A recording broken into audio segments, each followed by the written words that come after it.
This is Where We Live on Connecticut Public. I'm Lucy Nalpathanchel. The epigraph at the start of Alexandra Horowitz's latest book is something many who've adopted an adult dog may have considered. Quote, not to have known him as a frisky young dog, to have missed his entire puppyhood, I don't feel just sad, I feel cheated. Horowitz is quoting National Book Award winner Sigrid Nunez, author of The Friend. Today, Where We Live, Alexandra Horowitz, a dog researcher, joins us to talk about her latest book that explores puppyhood called The Year of the Puppy, How Dogs Become Themselves. She takes readers to day one when they're born, long before puppies are weaned and ready to be adopted between 8 and 10 weeks, which happens to be peak cuteness time. When dogs transition into our families, we know nothing of their early development. Instead, we humans fixate on training versus learning how our dogs develop their personalities.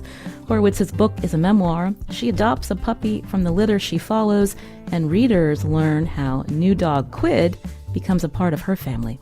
Dog lovers, this episode is for you. What questions do you have for Horowitz about dogs' relationships with us? You can join us, 888-720-9677. That's 888-720-WNPR, or find us on Facebook and Twitter at Where We Live. Joining us on Zoom, Dr. Alexandra Horowitz, a professor at Barnard College and head scientist at its Dog Cognition Lab. She's also the author of several books. Again, I mentioned we'll be talking about The Year of the Puppy, her 2009 book, Inside of a Dog, What Dogs See, Smell, and Know, spent 65 weeks on the New York Times bestseller list. Alexandra, welcome to the show. Thanks, Lucy. I'm glad to be here. You've also written about your other dogs, including adopting Upton, I believe at 3.5 years old. I wanted to read this quote.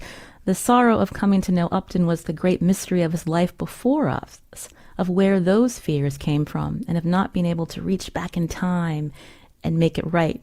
So this book sets out to explore puppyhood, from birth to when puppies are weaned from their mother, and later we learn what you learned from observing your puppy. You also write that this is not an instruction book on how to train your puppy. Tell us more about the focus and why you got there with this particular book. Yeah, just as you suggest, I, as somebody who's lived with dogs my entire life, had never known a puppy from their birth. I always said adopted dogs from shelters or rescue groups, and so I get them many months, or in the case of Upton, many years into their lives. And you miss this extremely formative part of their life that we all assume kind of explains their behaviors, their personalities, who they are, how they became who they are. And so I wanted to, just for once, observe a dog who would come to live with our family from their birth and see them progress into themselves. And at the same time, although we were adding a puppy to our family, and it's really a memoir of that, I wanted to take a scientific angle on it and look at the science that we know is happening in early dog development along the way. So my gaze was both as parent, adopter and parent, and as scientist on this little budding sprite who became Quid. You talk about developmental psychologist Jean Piaget, who played a role in your Year of the Puppy, because we know so much about how children develop, and throughout the book you're contrasting what you see with puppies and what we know with human children. Tell us more. Yeah, Piaget was the beginning of, in fact, many developmental psychologists who were interested in children professionally and how they become themselves and how they learn to become, functioning members of society, and who also were parents. And so turn their gaze toward the children in their homes, and sometimes, putting them through little behavioral experiments, and sometimes just taking elaborate notes on their behavior. A more recent author, Charles Fernyhough, who's a developmental psychologist in the UK, wrote a book called 1,000 Days of Wonder about the first 3 years of his daughter's life. And I thought this was a great model for looking at early dog development as well, sort of the living with and also observing. It's such an intimate access that you have to your subject to have them in the house with you. So you ended up following a litter, but you also write of how you were able to see, I believe, the birth of some of these pups. So tell us about that experience, what it was like for you. Yeah, I did observe a number of litters, and I got to see, mostly on videos. I wasn't present for all of them, the births, because we don't know unless you induce a mom. You don't know when they're going to be born, and we didn't foster these moms and their pups. And the births are, I'm sure there are some listeners who have overseen the births of puppies, really extraordinary, because you have a mother dog who maybe isn't completely certain what is happening to her. And then suddenly, when pups start to emerge, takes command of the situation and really is responsible for assisting every pup being birthed. These little moist, small smudges of fur, cleaning them off completely so that they can breathe, consuming the placenta and anything which was attaching them to her, and then positioning them so that they can get to one of her nipples. And then there might be another one that follows it shortly thereafter. So she becomes a professional right away. And what you have are, in this case, there was a litter of 11 little pups who are born blind and deaf and barely able to move and completely dependent on their mom. Mm. And it's amazing as you chronologically share with readers what you observe from week 1 to week 8 and how they change. I like the description of sweet potatoes. So tell us a little bit about, in the book, you also write about the Superdog program. So for our listeners who are unaware of this, it's a military program, and there's ways that the way that the puppies are handled that can impact them later. Can you explain? Exactly. This was actually a program of our government many years ago, who were interested in developing the best, most adapted working dogs. And they basically created a procedure of handling dogs when they're puppies, when they're very young, which makes them more adaptable and flexible and calm and less stressed in new settings. And the way they handled them, they had a procedure for various handlings. In some cases, they were all cases where they wouldn't ordinarily find themselves in these positions. So they were little challenges to the puppy physiology.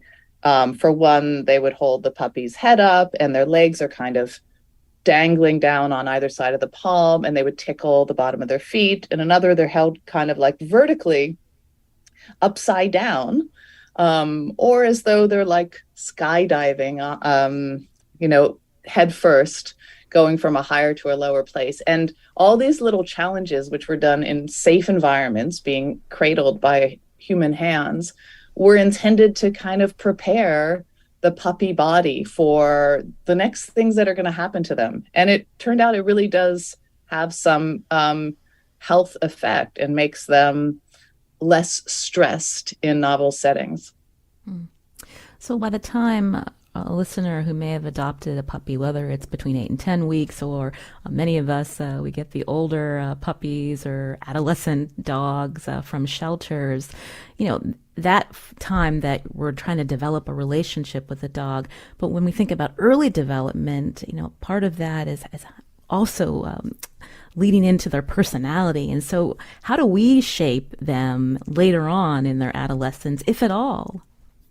Oh, they are continually shapeable for sure. But that early shaping happens in what's called the socialization period, which starts about 4 weeks. And it does continue until after we have adopted them. So they're still in this period of really receptivity to all things. And that's the time when they can be exposed to the types of things they're going to encounter in their life and meet with them agreeably. So new people, cats, other pets, sheep, horses, things they're likely to encounter in your environment, different sounds. I live with dogs in the city, so sounds of New York City, the sounds of car doors slamming or alarms or a siren, all the different smells. You can expose them to those things. And this is the case, to your question, after we adopt them, that helps them just deal with them better later in life and not develop some of the anxieties or reactivity that we see in so many dogs today. One of my former rescues, who's no longer with us, He never got used to the vacuum cleaner, Alexandra. Mm, mm. I think the vacuum cleaner is a special terror. Yeah, it's not just a sound, it's also a vibration, right? And they are living on the floor, and so the whole environment is suddenly transformed. Yeah, and as you say, they sometimes never do get used to it, but if you have something you really need them to be okay around, there definitely is there are programs of conditioning to make them accustomed to it, little tiny steps at a time, and usually that will work through their whole life. You're hearing Alexandra Horowitz here where we live. She's the author of this latest book, The Year of the Puppy, How Dogs Become Themselves. She writes through a scientific lens about the early development of puppies and how their personalities come to be. She also writes about how she adopted a puppy who we'll learn about in just a little bit. But you can join us too. Tell us about that moment that your dog entered your life and how you've seen your family change. 888-720-9677 or find us on Facebook and Twitter at Where We Live. We asked our listeners what they treasure most about their canine companions. Kenzie tweeted her intelligence and desire to connect with every person she sees. Vivian writes, her dog lives her best life every day. She loves to be outside. And John, who's producer Katie's dad, tweeted, his puggle Ollie is always happy when I return home, regardless of that time apart. It feels good to have a dog, Alexandra. Yeah, and I love all of those sentiments. In some ways, they, in my life, are models for how to be, right? That pleasure, sort of regular optimism, even if something hasn't gone well, ability to recover from it, right? The delight at greeting every time. In fact, sometimes I think that greeting would be so alarming if another person gave me that level of exuberance when I returned home. But to be able to muster it up is so charming. Or to stare at you as intently as our dogs stare at us. Exactly. The attention they pay to us is formidable and impressive, and sometimes not the type of attention that we want, but attention that we often don't get from even people we hope to get it from. You write in your book, and I'd mentioned this, that dogs are cutest at 8 weeks old. What is it about them at that point in their lives?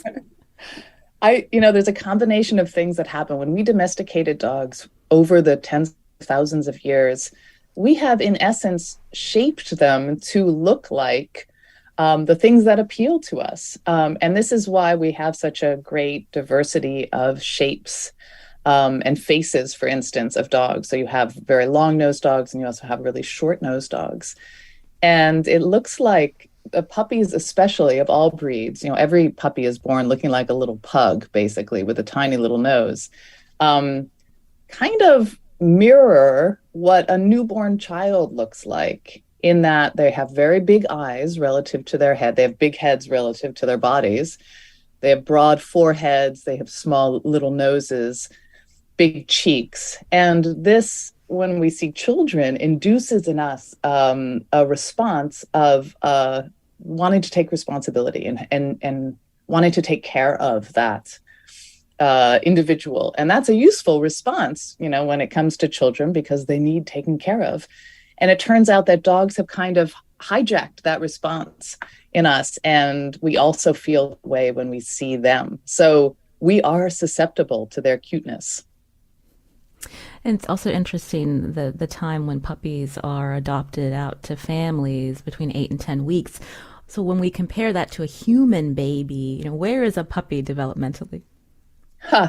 It's funny because human babies and puppies start about the same. We're both altricial, meaning we come out with very little that we can do on our own. We're completely dependent on a parent. And puppies, as I say, are blind and deaf and can't really move except for sucking. But then they develop really rapidly. Their eyes open less than a week later, their ear canals open, they start running around by 3 or 4 weeks. They're running, jumping, climbing, tumbling, start to follow each other. By 8 weeks, they're mini adults, essentially. By 8 weeks, a baby is probably not holding up his head, right? So our development as infants is a very, very slow one into adulthood. And dogs, I think, sometimes fool us into our thinking that they're fully adults because their bodies develop so rapidly, relatively. You also, as I mentioned, adopt a dog during the pandemic, like so many of us did. So tell us about, how you, again, this is part of the litter that you were following, the 11 puppy litter, but one of them becomes your puppy. So tell us about her. Yeah, she was what the foster mom who was taking care of, tending to the mom in the litter, called a happy-go-lucky puppy. And I'm not entirely sure that I continue to agree with that, but she is resolutely cheery. All the puppies, although their personalities had started to distinguish by 8 or 9 weeks when we got her, were great dogs. What can I say? They were all wonderful, cheery little sprites.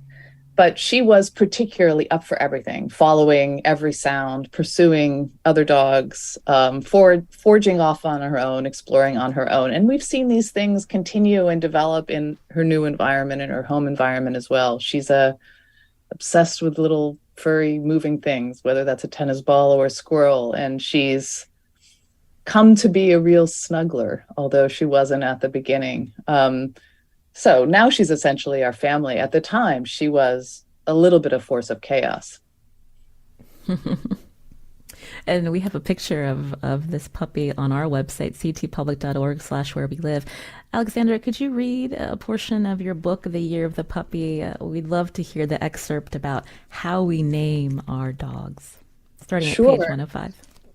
Yeah, I'd be happy to. So this is before we get her, but we know she's coming. So we sit around as a family, my husband and son and I, and decide on our name. We name our children and our pets in order to start them off with a part of us in them. Their names are rarely arbitrary. They're named after relatives, admired or beloved people, authors and hockey stars, and favorite book characters. Sure, a dog is more likely to be named Peanut or Bear than a child is, but the intent is not so different. The name must suit them, whether it matches who they seem to be now or who we hope they will become. Our final round has M-, Squall, and Quid, another of my son's suggestions. We have one last vote apiece. My husband and I converge on a name, and M- wins. The moment of the choice, I look at them both with anticipation. Do we just begin to meet our puppy? We agree to sleep on it. In the morning, we list the pros and cons of each name and bring back any names that might have haunted our dreams with their aptness. This is a word we are going to be saying thousands of times, I remind us, maybe 1,000 times in the first week alone. We ought to make it something we are happy to say out loud, a lot. On this reckoning, Quid wins, with quiddity as the full name. The word means the essence of a thing's thingness. The common element of all the puppies is how perfectly puppy they all are. This time we all nod agreement. It's Quid. The click of the name into place makes it real. A puppy named Quid is about to come home. A name feels like the first step in making her a good, happy dog, circumscribing the kind of dog she can be. At the same time, I know this is a conceit, the notion that by naming them, we somehow command who they will be. Puppies are a force of nature, like thunderstorms, uncontrollable, only observable from a safe or unsafe distance. I know this, but I need to put away this understanding for just long enough to bring the puppy home. Now we just need to get her. Quid does not even know we're coming. You're hearing Alexandra Horowitz here where we live, reading from her book, The Year of the Puppy, How Dogs Become Themselves. I laughed out loud at part of this excerpt because when we got our rescue years ago, we were living in Florida, and we were trying to come up with a name for him. And my husband's like, how about Sydney? I thought, oh, that's a great name. Come to find out, he named our dog after Sidney Crosby, the Pens NHL hockey player. So it spoke to me, Alexandra. And by then it was too late. It was Sydney.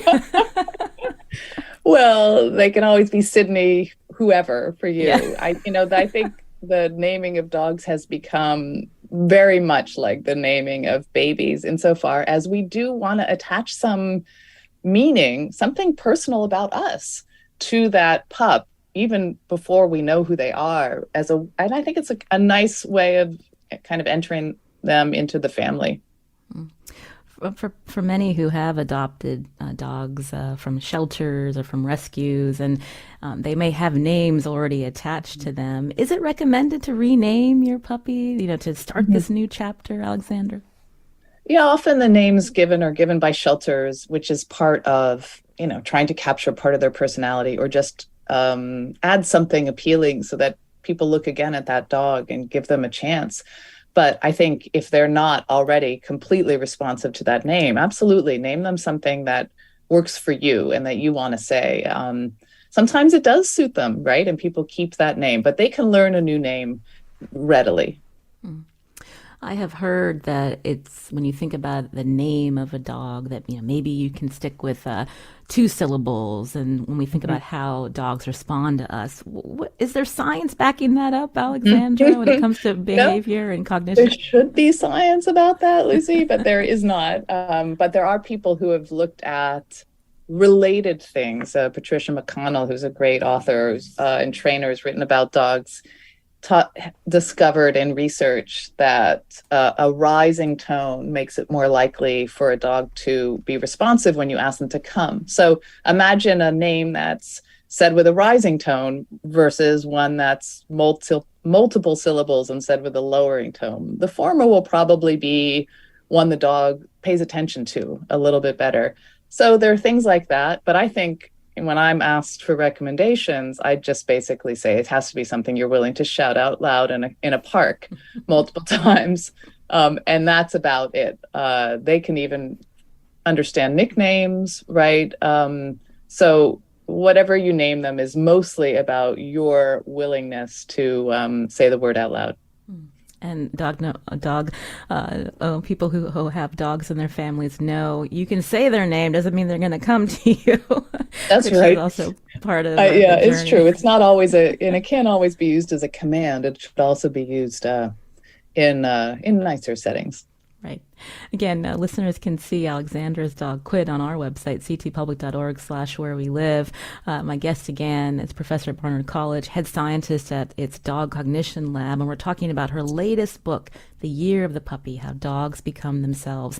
We're going to learn more about her first year with Quid and her family and take your questions too. A listener emailed me and shared, quote, "We just got our first puppy after 47 years of marriage.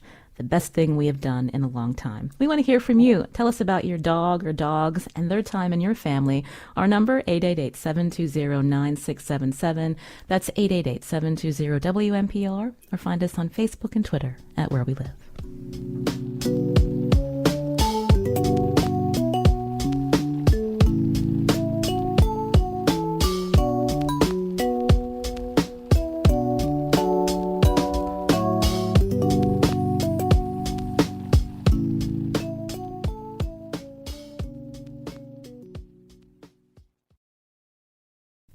This is Where We Live on Connecticut Public. I'm Lucy Nalpathanchel.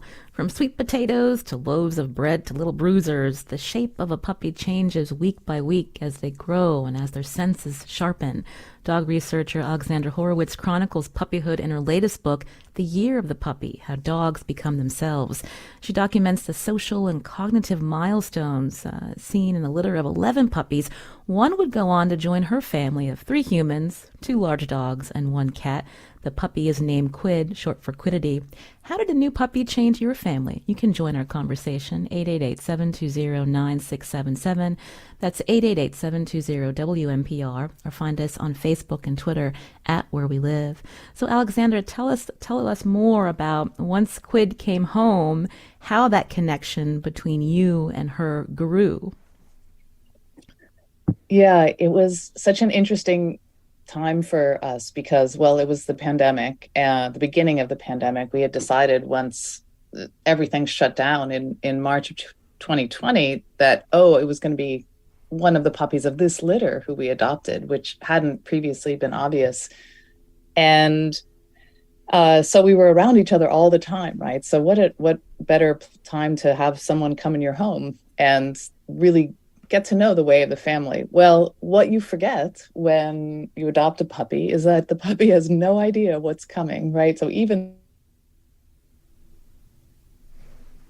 she knew nothing of this kind of circumstance. She had been exposed to lots of things, but never asked to live in a human home like our other dogs, kind of professional dogs at that point in their life, 12 years old, lived in our home. So she was really a force of chaos. And I have to say, it was really disruptive right away. It really changed everybody's dynamic with each other. It changes the nature of the space you're in. When we were all living in a very small house, and suddenly everything is potentially something she could put in her mouth or chew or jump on or urinate on. And so it took a long time for me, especially, I think, because of the way I was scrutinizing her, to really come to appreciate the addition of this puppy to our home. My husband and son, on the other hand, just loved her right away. She was an adorable puppy, acting like a puppy does, and they appreciated that. And I was very measured about my response to her. What about your other pet family members and how they responded to Quid? Yeah, we had these two older dogs who have both since passed, sadly, Finnegan and Upton. Finn's been in all of my books, right? He's just really a lovely, lovely, lovely character. And they really wouldn't look at the puppy for weeks, right? They just wouldn't give her the time of day at all. They knew exactly what was happening here. An intruder was coming in, and they were not responsive. But then they turned and started to play with her, and they realized that when she was around, we might have more little treats on our person. So they would come running whenever we called her, which helped her come running. And it was interesting to see the kind of rejuvenation that she could inspire. At the same time, they seemed ever older because maybe, again, of that contrast. And the cat, who really loved the dogs, Edsel, was very interested in this new character because of all the things that she was sort of more on the cat's level. But the puppy was not as careful with the cat as our older dogs are, right? And would play over rambunctiously and terrorize her a little bit. So she spent a lot of time out of the way or on a high perch for the first several months. You mentioned your other dogs who were getting older or were elderly. I feel like that's something that many listeners who have dogs can understand when you've had a dog through all these different life phases and you're seeing them age and they're not going to be with us forever. And you bring in, this ball of energy and you see such the contrast. Was that difficult for you? Do you think that was part of what took you longer to grow into your relationship with Quid? Absolutely. Although I didn't see it at the time, I really only saw it retrospectively. I loved these other dogs. They were a part of our family. We understood each other. And it did seem at some level like a little bit of a betrayal to be turning our attention, and we needed to turn a lot of attention to this newcomer. So I think that I was kind of reluctant to love her because I had so much adoration and admiration for our older dogs. Again, you can join us as we talk about dogs, our relationships with them, and how they change us. 888-720-9677, or find us on Facebook and Twitter at Where We Live. My guest, dog cognition researcher, scientist Alexandra Horowitz, her new book, The Year of the Puppy, How Dogs Become Themselves. She really helps readers understand the early development of puppies before they're adopted and join our families. Were there some things, because you're a dog expert, Alexandra, were there some things about Quid that you were very clued in and the things that you weren't expecting? Can you tell us more about her? Yeah, one thing that I certainly saw when she was living with a litter of 10 siblings and her mom, and the foster who took care of them also had several dogs, I think at least 8, as well as a bird and several cats. One thing I saw at that time was it was very noisy, right? With that number of animals, you do expect a lot of noise in the house and outside the house.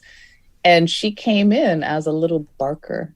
And I was highly alert to this, right? Barking is just using your voice. It's a way of dogs communicate, but it's really frowned upon in a city environment to have a dog who's barking at all, because we're just all, clogged up next to each other. And I'd hoped that she would be living in a city environment. So I was kind of hyper aware of this. And it's very, very tough to train a dog not to be quiet, right? As opposed to using a bark to announce that there's someone at the door or to try to get attention. So I was alert to that in the way that maybe the rest of my family wasn't so concerned about, because I see all these early behaviors as harbingers of more to come. Mm. When we think about what dogs bring to our lives, right? They're so joyful and we love them so much. But, some would say, well, dogs don't really love us back. What does the research tell us about their emotions, Alexandra? Well, they absolutely have a large range of the emotions that we have. They might not experience them just like we do, but they have the physiological response, the behavioral and bodily response, the brain response that mirrors our brain responses in different emotional states. Love itself is a ponderous one, and something that scientists haven't been really ready to talk about until the last several years, because it seems like an anthropomorphism. We think, oh, that's just a thing, that's a human trait, that we feel love for other people or other things, and we can't assume that animals have the same experience. At the same time, because it's an anthropomorphism doesn't mean that it's wrong necessarily. And if you do look at their types of behaviors, like their bonding to a person, that's a real attachment, just like we talk about with attachment in infants, where they experience separation anxiety when separated from that person. That's a sort of sign of love. Their greeting behavior, which is, manifestly demonstrative of affection, that seems to me a sign of love. So I think that there is science that supports it. And the question is whether you want to call it affection or whether you want to call it love, like human love. It's not experienced in the same way. They have different brain. They don't exist in a verbal world, for instance. But the attachment and the concern about and wanting to be near is the same as in any love relationship. Again, you can join us 888-720-9677 as we talk with Alexandra Horowitz, author of the new book, The Year of the Puppy, How Dogs Become Themselves. You mentioned that you got Quid during the pandemic. I adopted Wally, formerly known as Skipper, in February 2020. Then the pandemic happened, and then we had this brilliant idea that to get another dog in December of 2020, and we adopted Luna, who used to be Sarah Lee from Texas. And so I'm wondering if you can talk more about, in this pandemic, especially how, people seemed more in tune with their pets. But now that, things are returning, people are going back to work, how that has impacted dogs or even our relationships with our new pets. I think it's a testament to the fact that people were reminded of or recognizing the importance of these creatures in our lives, that at the time when we felt, we're not going to really be able to see social others, see other people, we all so many of us wanted to add a dog to our lives. And in fact, I think they were great health givers to us, right? Even if Quid or other puppies had phases of being disruptive, overall, they're great companions. And all dog professionals were worried when this was happening that a bunch of people would get dogs for the right reasons, but then when it wasn't convenient anymore, sort of when things returned to this ostensible normal that we kept talking about, that then the dogs would be abandoned. And that has not happened wonderfully, right? There still are lots of people who abandon their dogs or return them to shelter or breeder, but not at higher rates than before. But what has happened is that you do have a lot of dogs who are unprepared for the situations in which they're now being put. Typically, you would prepare your dog for being alone by themselves for hours, for instance, by doing it through baby steps, being away for 5 minutes, then 10, then 30, then an hour, and making sure the dog has something to do. But we were around them all the time, nearly constantly. And so then as asking a 2-year-old dog or 2.5-year-old dog to suddenly be okay with being alone by themselves for several hours, that's too big an ask, right? They don't know what's happening. They don't know if you're ever coming back. So we, have to do a lot of remedial work, and trainers are really great resources for this, to try to get them accustomed to the things which previously the dogs in our culture were typically doing. But I do think that also workplaces are opening up a little bit more with flexibility, which allows for sometimes having a dog come into the office or people staying home a couple of days a week. And that does turn out to be really useful for this budding relationship. If you adopted a pandemic pup, we'd love to hear about them. 888-720-9677, or find us on Facebook and Twitter at Where We Live. When we think about, again, how dogs are observing us all the time, you write in your book that humans may ask, what does a dog know about us? How do you answer that question? So many people want to know what their dogs know about them, maybe sort of secret information. And I do consider dogs a little bit of anthropologists of us, because they are really observing us all the time. And they do wind up knowing things which we aren't telling them, right? They know the difference between my getting up from my chair to go to the fridge or getting up to take them for a walk without my saying anything, because they're able to read little differences in our behavior. So there are a lot of subtle things like that, but then there are even more major things. And there have been cases that now date back to the 70s where, and now are more widely known and researched, where dogs, untrained dogs, were sniffing a part of their owner's body again and again and again, like a leg in one case. And eventually the person took it to the doctor and said, is there something going on there? And the dog had discovered a melanoma. So because of their olfactory acuity, they actually are attentive to when the smell of us, cancer has a smell, changes. And these dogs had essentially detected the cancer. And in one case, it was early enough for it to be removed and the person to recover. So they also do know when there's something different about our health. They can smell that. They know when they can experience and sometimes get a contagious reaction of stress, high levels of stress on our part. So they're very sensitive observers to us. And we just have to observe them to know when they've seen something. You're hearing Dr. Alexandra Horowitz again, who's written the book, The Year of the Puppy, How Dogs Become Themselves. She's professor at Barnard College and head scientist at its Dog Cognition Lab. We'll continue talking with her after the break. You can join us too, 888-720-9677, or find us on Facebook and Twitter at Where We Live.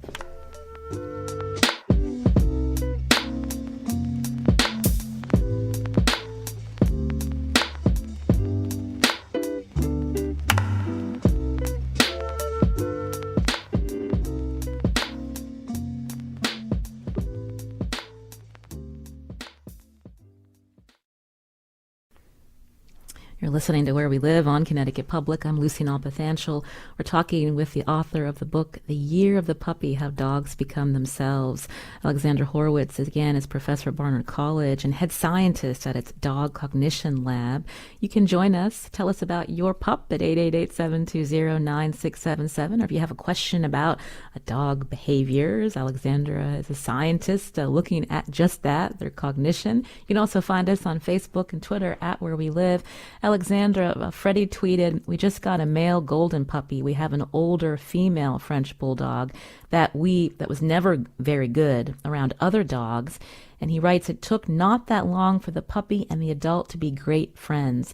She does not mother him, but they're wonderful together. There is something to be said when you see your pets getting along with each other, especially if there's an age difference.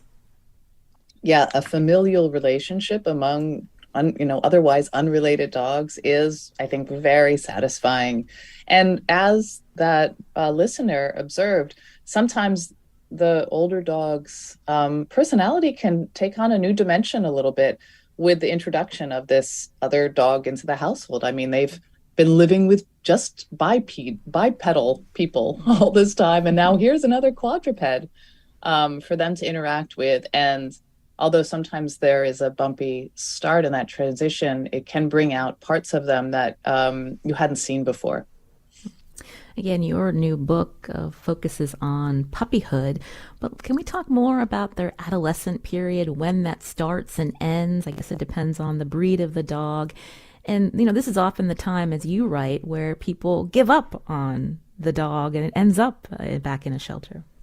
I think this is one of the most important things for people to realize when they adopt or buy a dog, is that we all talk about getting a puppy, that we use puppy to mean any dog who's, I don't know, a year, up to a year or two old.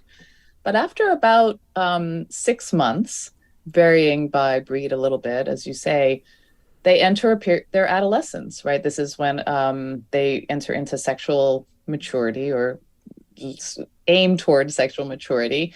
And then they're in basically teenagerhood for maybe up to a year and a half. And what's important about acknowledging that is that even if your puppy has come smoothly into your household and has learned the things you need them to learn, and there's a great relationship budding between the pup and other members of the household, in adolescence, they might behave like adolescents sometimes behave. And we're never surprised when we see an adolescent child suddenly refuse to do the thing we asked them to do and they previously cooperatively did, or give us a look and not respond to our question, right? But if we see a dog no longer sitting when we ask them to sit, or not coming when called, or just not being as interested as being pet, we all worry, oh no, right? Like, this is not a good dog, right? This dog is disobeying. Not really. They're just going through a phase. They're going through that adolescent phase when they're still coming into themselves and learning what they can get away with and how the world works when they're functioning sort of on their own a little bit. So we should treat it as a phase. Unfortunately, because people see a lot of rebellious behavior in adolescent dogs, these are the ones that are often returned to shelters. And then it's more difficult to adopt them out the second time because they've lost that peak cuteness that we were talking about. So I think it's really important for people to realize that this is just a phase in their dog's life. And just as with the child, we know it's going to end and they're going to come out the other side of it. And hopefully our relationship is actually even stronger then. There's there's so many great quotes in your book, Alexandra. I wrote this one down. You write, "I wish there were training books for new dog people entitled Perfect Person in 7 days." It speaks to the unrealistic expectation that, we can train all these behaviors out of a dog, but we're missing, what makes them their personality, what makes them who they are. And isn't that also part of the reason you wrote this book, in terms of, not how we try to, force certain training or behaviors on a dog, but, observing more about the dog and how they change us? Yeah, absolutely. I think culturally we come with this idea that dogs are supposed to behave a certain way. And so when you get a dog, to equip yourself for that dog, you basically, get a training book and teach them several commands, get a crate and teach them to be comfortable in the crate. And then sort of you're done. And while some of those commands might be useful at times, the reason I think we like living with dogs is not because they sit when we ask them to put their rumps on the floor. And I don't think that's even that important. I think instead it's about knowing this new creature, right? Learning about the personality and the differences of this other species. So I think that we kind of misconstrue what living with dogs should be about. And nobody tells me when I meet somebody with their 8-year-old dog, nobody says, this, what I love about this dog, they sit when I ask. They have personality characteristics that they love. They have events that they've done together, things that have happened to them both that they love. They love the way they respond to the person when they're sitting on the couch together, right? It's not the commands that are important. It's the building a relationship that's important. Getting back to Quid, again, the subject of your latest book, The Year of the Puppy. Over the year that you had her, that first year, you are able to see her for who she is. What is your relationship with Quid today? It's better. It's a lot better. I mean, I think I do come to appreciate her more over that course of that year. And the following year, when she was 2, we lost first Finnegan and then Upton, which was a big blow for everyone in the family, Quid included.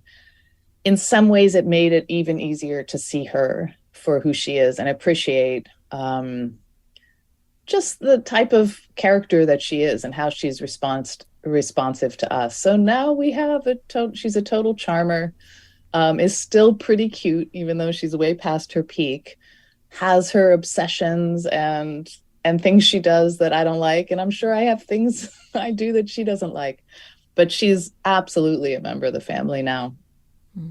It's great to hear. How have readers responded to your latest book, Alexandra? I think there were so many people who have, had almost parallel experiences during this time. And I've heard from a lot of people who appreciate, actually, this wasn't what I intended to do, but appreciate my acknowledgement that sometimes the love for the dog doesn't come instantly, right? That it's difficult to be patient in the first several weeks or months of living together when they're not cooperative and they don't know how the world works. But we had the expectation that they would be easy additions to our lives. So I think that acknowledgement that I make, as a dog scientist, is nice for people to hear who have maybe thought that they are doing something wrong. They're not doing something wrong. Their puppy isn't a bad puppy. It is just that we get handed a dog without really being prepared for what's going to happen. And I also heard a lot of people who didn't know about, puppy teenagerhood or adolescence. And that also helps them feel better about the fact that suddenly their dog is seeming rebellious and they're worried about what that bodes for the future. And to see it as a phase helps them a lot. So that, and a lot of people now recognize Quid on the street. That's the final thing that's happened as a result of this book. She's very recognizable, so she gets identified. Yeah, she's beautiful, and what a pleasure to have you for the hour of the lovely book. Thank you so much, Alexandra Horowitz, again, author of The Year of the Puppy, How Dogs Become Themselves. She's also head scientist at Barnard College's Dog Cognition Lab. Thank you, Alexandra. Thanks so much, Lucy. I'm Lucy Nalpathanchel. Today's show produced by Katie Pellico. Our technical director is Kat Pastor. We'll be back on Monday.